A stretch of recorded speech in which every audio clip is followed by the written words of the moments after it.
আসসালামু আলাইকুম এভরিওয়ান, আশা করি সবাই ভালো আছেন। আজকে চুড়ি বানানোটা খুবই ইউনিক আর ইজির মধ্যে। আপনারা যদি পুরো ভিডিওটা দেখেন তাহলে অবশ্যই বুঝতে পারবেন আজকে কোনো হাতের কাজ থাকবে না, সম্পূর্ণ কুন্দন দিয়ে আমি চুড়িটা বানাবো।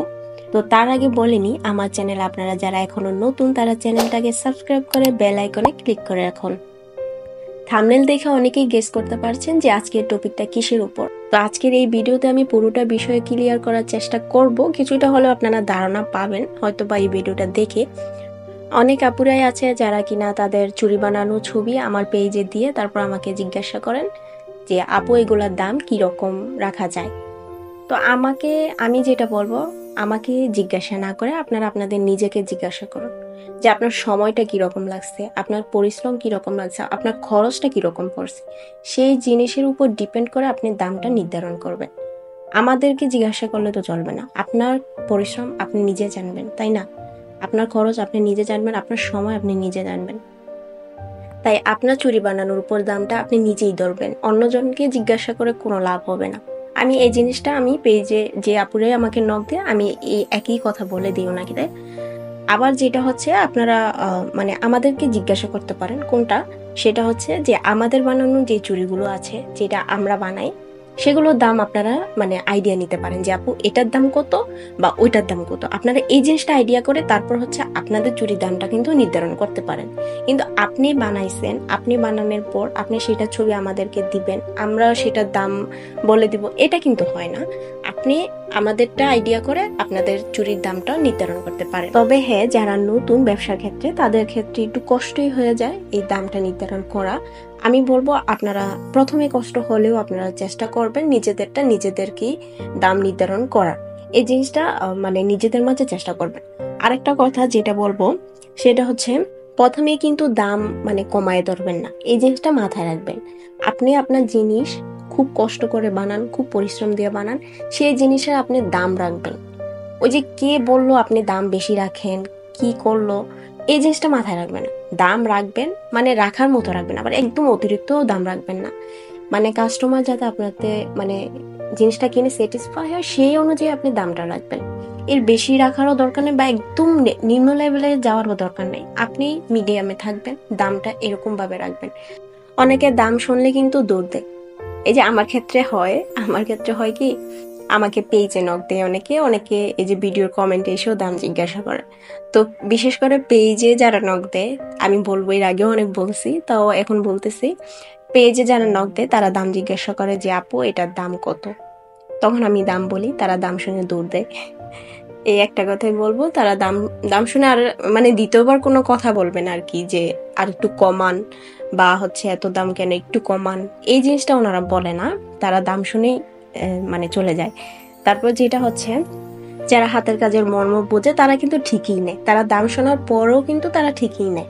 আমরা কিন্তু দামটা এরকম ভাবে রাখি যে এটা চিন্তা করি যে আমরা যদি অন্য একটা পেজে কিছু কিনতে যাইতাম এত দাম হইলে আমরাও কিনতাম না, স্বাভাবিক। কিন্তু আমরা সেই চিন্তা করেই কিন্তু দামটা আমাদের কাজের তুলনায় আমাদের পরিশ্রমের তুলনায় আমরা অনেকটাই কম রাখি। কিন্তু সেটা অনেকে সেই জিনিসটা বুঝতে চায় না। যারা হাতে কাজে মর্ম বোঝে না তারাই বোঝে না, তারাই চিন্তা করে যে এত দাম কেন, একজোড়া চুরির দাম এত বেশি কেন, এই জিনিসটা ওনারা চিন্তা করে। এখন আসি ফিনিশিং এর কথায়। যেটা হচ্ছে কিনা ধরেন আমি এক জোড়া চুড়ি বানালাম, আমার মতো করে আরেকটা পেজের মানুষ একইভাবে মানে কালার বলেন, তারপর হচ্ছে চুড়ির কালার বলেন, সুতা বলেন, যেটাই হচ্ছে ও বানাইলো আর কি। আমারটা দেখে ও বানাইলো, আপনি আমাকে দাম জিজ্ঞাসা করলেন, আমি বললাম এত, তখন আমারটা বেশি লাগলো আর আপনি যার মানে ওই পেজে যাকে জিজ্ঞাসা করলেন তার দাম কম লাগলো। এই এই জিনিসটা স্বাভাবিক। তার মানে সে আপনাকে দামটা কম বলছে আর আমি দামটা বেশি বলছি। কেন বলছি? এই যে ফিনিশিং কাজে আমার ফিনিশিং বেশি, ওনার কাজে হয়তো ফিনিশিং কম, সে হয়তো বা ফিনিশিং আমার মতো দিতে পারে নাই সেজন্য তার দামটা কম, আমার দামটা বেশি এই জন্যে। আপনারা এই জিনিসটাও পার্থক্যটা বুঝতে পারবেন যখন হচ্ছে দুইটা চুড়ি একসাথে মিলাবেন। আমার কাছ থেকেও নেন, অন্যজনের পেজের কাছ থেকেও নেন, তখন দুইটা চুড়ি একসাথে মিলাবেন। একটা আপু আমাকে পেজে আমাকে অর্ডার দিয়েছিল, আমি সেগুলো চুড়িও আপনাদের সাথে শেয়ার করব।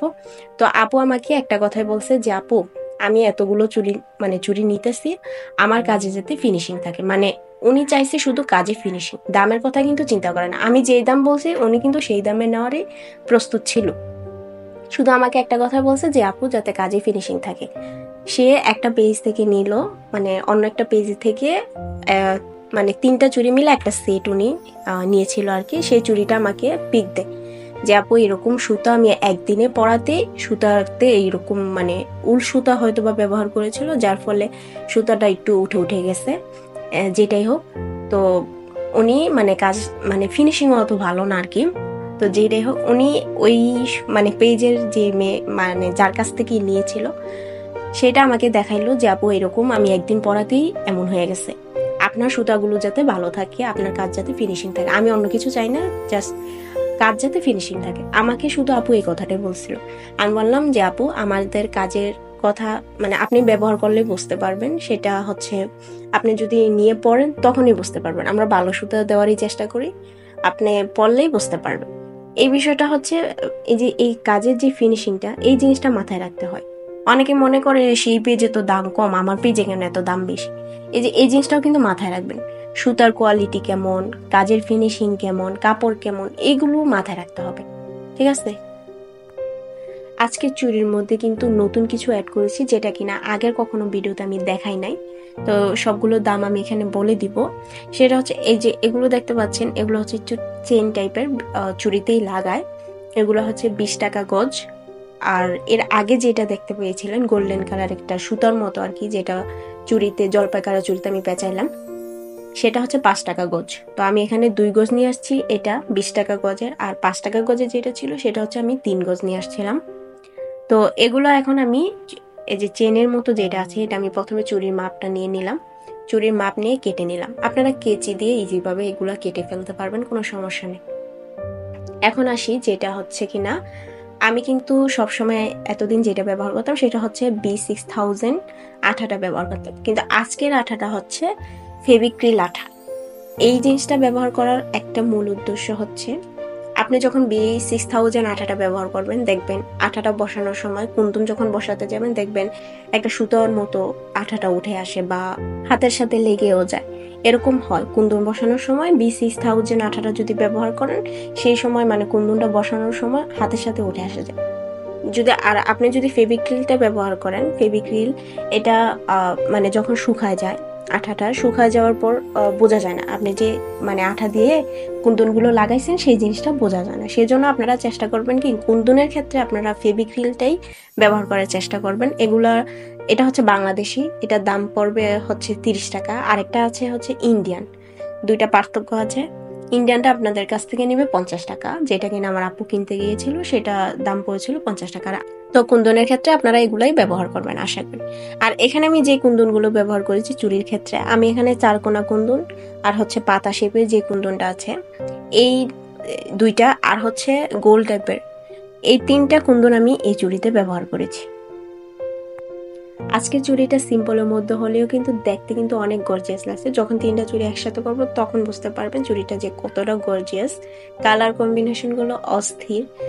আমার মানে সিম্পলের মধ্যে এই চুড়িটা আমার কাছে বেস্ট মনে হয়েছে। আপনারা যারা অর্ডার করতে চান অবশ্যই পেজে নক দিবেন, দামটা শুনে তারপর হচ্ছে আপনারা অর্ডার করবেন।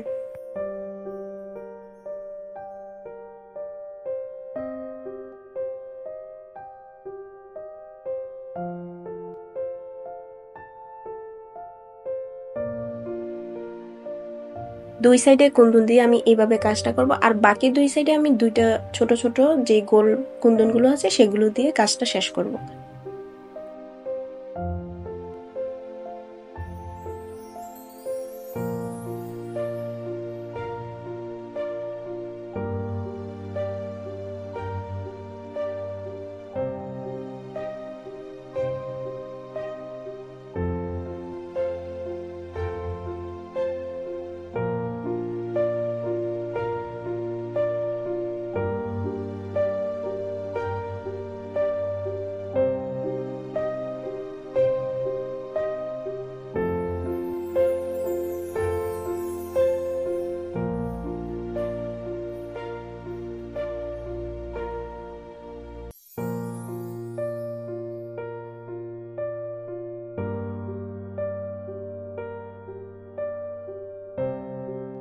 আরেকটা কথা মনে রাখবেন, খুব ভালো করে কিন্তু আঠাটা শুকাতে হবে।